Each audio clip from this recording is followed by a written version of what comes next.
सरकार के मुखिया का हाथ है, यहाँ के सांसद का हाथ है, केंद्रीय राज्य मंत्री इसी जिले के रहने वाले हैं जो बांसगांव के सांसद हैं, उनका हाथ है। श्री देवेंद्र प्रताप सिंह के अलावा कोई भी जनप्रतिनिधि आज तक उनके पक्ष में खड़ा नहीं हुआ कि पीड़ित को न्याय मिले और पीड़ित की भी प्राथमिकी दर्ज हो। प्रत्येक दशा में उसको इतनी मार मारे हैं लोग, उसकी पत्नी के साथ छेड़खानी की गई, 3 वर्ष का उसका बच्चा बदहवास है माँ बाप को पीटते हुए देख करके। अब गोरखपुर जिले में 9 विधानसभाएं आती है, लेकिन किसी भी विधायक ने इसके लिए कोई संघर्ष नहीं किया सिवाय देवेंद्र प्रताप सिंह के। माननीय अदालत ने उभय पक्षों को सुनकर बेल दिया और एकदम कानूनी आधार पर बेल दिया और अदालत इसके लिए साधुवाद का पात्र है कि वो पीड़ित को न्याय प्रदान किया। नमस्कार दोस्तों, मैं हूं संजय कुमार और आप देख रहे हैं पहल 24। कई दिनों से गोरखपुर में एक मामला तूल पकड़े हुआ है और वो तूल इतना पकड़ लिया कि लोग सड़कों पर आ गए।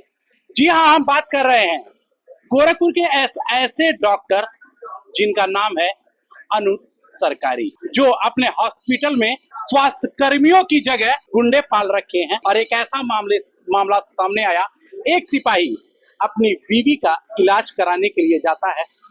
बस उस सिपाही की इतनी गलती थी कि उसने डॉक्टर साहब से कह दिया कि डॉक्टर साहब, आपके यहाँ जो अल्ट्रासाउंड होता है और जो दवाएं दी जाती हैं वो बहुत ही महंगी है। अगर मैं अपनी वाइफ का इलाज अगर संत कबीर नगर में कराता तो कहीं ना कहीं पैसे कम लगते, लेकिन आपके यहाँ बहुत महंगा हो गया। तो डॉक्टर अनुज सरकारी साहब सिपाही की इस बात से नाराज हो गए और उनसे सिपाही को भद्दी भद्दी गालियां देने लगे। जब डॉक्टर साहब ने कुछ बोला तो सिपाही ने भी कुछ प्रतिक्रिया दी, तो डॉक्टर साहब इतने नाराज हो गए कि सिपाही के साथ मारपीट करने लगे। और जिस जगह स्वास्थ्यकर्मी होने चाहिए, उन्होंने जो गुंडे पाल रखे थे, उन गुंडों से सिपाही को बेरहमी से पिटवाया। फिर ये मामला उनकी बीवी के पास गया, अनुज सरकारी की बीवी के पास। बीवी ने उस सिपाही को नंगा करके अपने बॉडी गार्डों को बेरहमी से पिटवाया। उसके बाद डॉक्टर साहब ने सिपाही के खिलाफ एफआईआर दर्ज किया और सिपाही को जेल भेज दिया। जब ये बातें सबके संज्ञान में आई तो लोगों ने सड़कों पे लड़के पंकज के न्याय के लिए गुहार किया। आज पंकज जेल से छूटने वाले हैं और उनके वकील हमारे साथ हैं और उनके पिताजी भी आज हमारे साथ हैं। लेकिन कई राजनीतिक संगठन के लोग पंकज के न्याय के लिए सड़कों पे उतरे। बीजेपी के वरिष्ठ नेता एमएलसी देवेंद्र प्रताप सिंह भी सड़कों पे उतर के पंकज के न्याय के लिए गुहार लगातार करते रहे। लेकिन गोरखपुर के कुछ ऐसे नेता हैं कि जो पंकज के न्याय के लिए सड़कों पे नहीं उतरे। गोरखपुर यहाँ पे 9 विधानसभाएं हैं, लेकिन कोई भी विधायक पंकज के लिए न्याय के लिए सड़कों पर नहीं उतरा। यहाँ के सांसद हैं रवि किशन, सांसद रवि किशन ने भी न्याय की गुहार किसी से नहीं लगाई। और कमलेश पासवान जो अभी कैबिनेट के में मंत्री हैं, उन्होंने भी पंकज के न्याय क्या मजबूरी है इन नेताओं की जो पंकज के न्याय के लिए वो लोग सड़कों पे नहीं उतरे। क्या ये जो डॉक्टर अनुज सरकारी है उसके ऊपर किसी बड़े लोगों का हाथ है, या जो यहाँ के विधायक हैं, जो सांसद हैं, वो डॉक्टर अनुज सरकारी से डरते हैं? आखिर जिस तरह से सिपाही की बेरहमी से पिटाई की गई, तो क्या किसी अधिकारी के कानों में जू तक नहीं रहेगा? क्या यही न्याय है? एक पीड़ित पत्नी लगातार सड़कों पे उतर के अपने पति के लिए न्याय मांग रही थी। क्या उत्तर प्रदेश के मुख्यमंत्री योगी आदित्यनाथ का ये गृह जनपद है? क्या इसी तरह से महिलाओं को न्याय मिलेगा? अगर इसी तरह से महिलाओं को अगर न्याय मिलेगा तो लोग हॉस्पिटलों को छोड़ के अपने घरों पे ही दम तोड़ देंगे। यहाँ के विधायक जो चुनाव आते ही सबके घरों पे जाकर वोट मांगते हैं, यहाँ के सांसद जब चुनाव आता है तो वोट मांगते हैं, लेकिन क्या उस महिला की पीड़ा नहीं दिखी? उसके परिवार की पीड़ा नहीं दिखी? क्या इसी तरह के जो यहाँ के डॉक्टर है वो गुंडाई करेंगे, मनमानी रूप से पैसे लेंगे? तो जिस तरह से लोगों ने सड़कों पे उतर के पंकज के लिए न्याय मांगा, तो कहीं ना कहीं पंकज की आज जीत हुई है। कहा जाता है ना कि कभी जो सच्चाई है उसको झुठलाया नहीं जा सकता। तो आज कहीं ना कहीं पंकज को जीत मिली है और उनके वकील साहब हमारे साथ हैं जो लगातार उसके लिए संघर्ष किया और बताया जा रहा है कि इन्होंने पंकज का जो केस लड़ा है वो फ्री ऑफ कॉस्ट लड़ा है और इन्होंने भी कसम खा रखी थी जब तक पंकज को न्याय नहीं मिलेगा तब तक मैं पंकज के लिए लड़ता रहूंगा। स्वागत है सर, आप आज आपकी जीत हुई है और जिस तरह से सिपाही के साथ बदसलूकी हुई है। सर पहले क्या नाम है आपका? ऋषिकेश पांडे एडवोकेट। ऋषिकेश जी, और जिस तरह से पूरा गोरखपुर सड़कों पे उतर गया था, क्या लगता है कि डॉक्टर अनुज सरकारी के ऊपर कोई बड़ा हाथ है इसीलिए कोई विधायक या सांसद या कोई मंत्री नहीं खड़ा हुआ? उनके ऊपर सरकार के मुखिया का हाथ है, यहाँ के सांसद का हाथ है, केंद्रीय राज्य मंत्री इसी जिले के रहने वाले हैं जो बांसगांव के सांसद हैं उनका हाथ है। श्री देवेंद्र प्रताप सिंह के अलावा कोई भी जनप्रतिनिधि आज तक उनके पक्ष में खड़ा नहीं हुआ कि पीड़ित को न्याय मिले और पीड़ित की भी प्राथमिकी दर्ज हो। डॉक्टरों के यूनियन ने जाकर के कैंट थाने में 2 प्राथमिकी दर्ज कराई, एक एनसीआर और एक जो वर्तमान प्राथमिकी जिसमें उसको बेल मिली है। सर प्रत्येक दशा में उसको इतनी मार मारे हैं लोग, उसकी पत्नी के साथ छेड़खानी की गई, 3 वर्ष का उसका बच्चा बदहवास है माँ बाप को पीटते हुए देख करके, और किसी ने भी इस मामले में कोई पहल नहीं किया।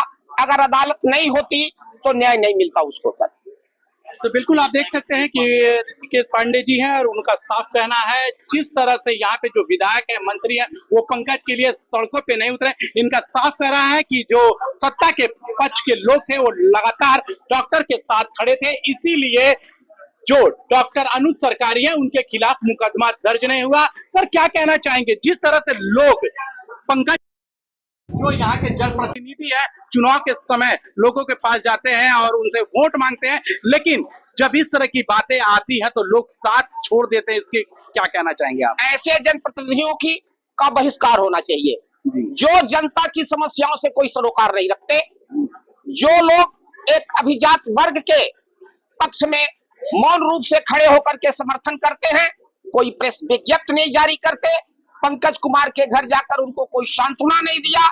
इतने जनप्रतिनिधि हैं इस गोरखपुर विधानसभा में, 9 विधानसभा गोरखपुर जिले में 9 विधानसभाएं आती है, लेकिन किसी भी विधायक ने इसके लिए कोई संघर्ष नहीं किया सिवाय देवेंद्र प्रताप सिंह के। देवेंद्र प्रताप सिंह सत्ता पक्ष के एमएलसी हैं लेकिन उनका कार्य सराहनीय है। कई बार हम लोग मिले, एसएसपी से मिले, डीजीपी से मिले, डीआईजी से मिले, डीएम से मिले, लेकिन सरकार के दबाव में डॉक्टर अनुज सरकारी के खिलाफ आज तक अभियोग पंजीकृत नहीं हुआ। जबकि जो चोटें आई हैं पंकज कुमार को उसका मुलाहिजा पुलिस ने ही कराया है जेल भेजते वक्त, लेकिन एक पक्ष लगता है कहीं ना कि किसी के दबाव के कारण डॉक्टर अनुज सरकारी पे एफआईआर एकदम प्रशासन उनके पक्ष में है कि पीड़ित की प्राथमिकी दर्ज नहीं होगी। मैंने अदालत में 173(4) बीएनएसएस के तहत प्रार्थना पत्र दिया है जिसमें 18 तारीख को रिपोर्ट तलब किया है माननीय अदालत ने। सर ये आपने ये लड़ाई लड़ा और बहुत मेहनत करना पड़ा और आज तो जीत हासिल हुई, तो क्या क्या करना पड़ा आपको? हम लोग संघर्ष किए, हर जगह आवेदन दिए, लेकिन कोई भी जब हमारी नहीं सुना तो चूंकि वो जेल में था पंकज कुमार इसलिए उसकी बेल डाली गई। माननीय अदालत ने उभय पक्षों को सुनकर बेल दिया और एकदम कानूनी आधार पर बेल दिया, और अदालत इसके लिए साधुवाद का पात्र है कि वो पीड़ित को न्याय प्रदान किया। तो बिल्कुल आप देख सकते हैं कि ये पंकज के वकील थे जिन्होंने साफ साफ बताया कि डॉक्टर अनुज सरकारी किसी रसूखदार का हाथ है तभी अभी तक एफआईआर। हमारे साथ पीड़ित पंकज के पिताजी भी हैं, ये भी पुलिस विभाग में है रिटायर सर, और आज आपके बच्चे को न्याय मिला है और क्या कहना चाहेंगे आप? सबसे पहले आपको धन्यवाद। तो हमारे साथ न्याय दिलाया है, बहुत ही संघर्ष किया है और जितने अधिवक्ता है, नेता है, मीडिया बंधु है, इन लोगों ने हमारी बहुत मदद किया और इन्हीं वजह से हमको न्याय मिला। सर जिस तरह से अगर कहते हैं कि अगर इस देश में अगर पुलिस वाला सुरक्षित नहीं है तो क्या लगता है कि आम जनमानस सुरक्षित रह सकता है? बिल्कुल नहीं रह सकता है। जब पुलिस का कर्मचारी इतना पीड़ित किया जाता है, कोई सुनवाई नहीं होती है, तो पब्लिक की कौन सुनता है? सर डॉक्टर को एक भगवान का रूप कहा जाता है, लेकिन एक डॉक्टर अगर कसाई का रूप धारण कर ले तो क्या कहना चाहेंगे आप? बिल्कुल आपकी बात सत्य है, वो कसाई है। लोग मरीज डॉक्टर के पास इलाज कराने के लिए जाता है, अपनी पीड़ा बताता है, और जो डॉक्टर किसी मरीज की पीड़ा ना सुने और अपने हॉस्पिटलों में स्वास्थ्य कर्मियों की जगह गुंडे को पाल रखा है, क्या यही न्याय है? क्या कोई भी मरीज अपनी बातों को डॉक्टर के सामने नहीं रख सकता, अपनी पीड़ा को नहीं रख सकता है? ये लोग देखिए एक गरीब को छोड़कर धंधा बनाए हैं, इनको किसी मरीज से कोई लेना देना नहीं, इनको खाली अपनी कमाई करना है। तो बिल्कुल आप देख सकते थे कि ये सिपाही पंकज के पिताजी थे और उनके वकील साहब है जो लगातार पंकज के लिए संघर्ष करते रहे और इनको आज जीत हासिल हुई। और इनका साफ कहना है कि कहीं ना कहीं जो डॉक्टर अनुज सरकारी है उसके पीछे सत्ता पक्ष के किसी बड़े नेता का हाथ है, इसीलिए अभी तक एफआईआर नहीं दर्ज हुआ। लेकिन अगर एक भगवान के मंदिर में अगर इस तरह से बातें होती है, किसी के साथ बदसलूकी होती है, डॉक्टरों को भगवान का रूप कहा जाता है, अगर इस तरह के भगवान अगर रहेंगे तो कोई भी मरीज हॉस्पिटल में नहीं जाएगा, क्योंकि उसके अंदर इतना डर पैदा हो जाएगा, वो अपना घर पे ही इलाज करेगा और कहीं ना कहीं दम तोड़ देगा, तो उसका जिम्मेदार कौन होगा? गोरखपुर में एक ऐसे यही डॉक्टर नहीं है, गोरखपुर में कई ऐसे हॉस्पिटल संचालित हो रहे हैं जहां पर स्वास्थ्य कर्मियों की जगह गुंडों को रखा जाता है। और जो एम्बुलेंस का जो खेल यहाँ पे चल रहा है, जो ग्रामीण क्षेत्रों से एम्बुलेंस आते हैं उनसे पैसा दिया जाता है और वो मरीज को लेके जाते हैं, लेकिन ये खेल मुख्यमंत्री के गृह जनपद में हो रहा है, फिर भी अभी तक उस पर लगाम नहीं लग पा रहा है। लगातार मरीजों के साथ बदसलूकी हो रही है, चाहे बीआरडी मेडिकल कॉलेज हो, चाहे गोरखपुर का जिला अस्पताल हो, और वो भी मुख्यमंत्री के गृह जनपद में। अगर मुख्यमंत्री के गृह जनपद में ऐसा हो रहा है तो उत्तर प्रदेश में क्या हो रहा है, ये तो आप खुद ही जान सकते हैं। ऐसी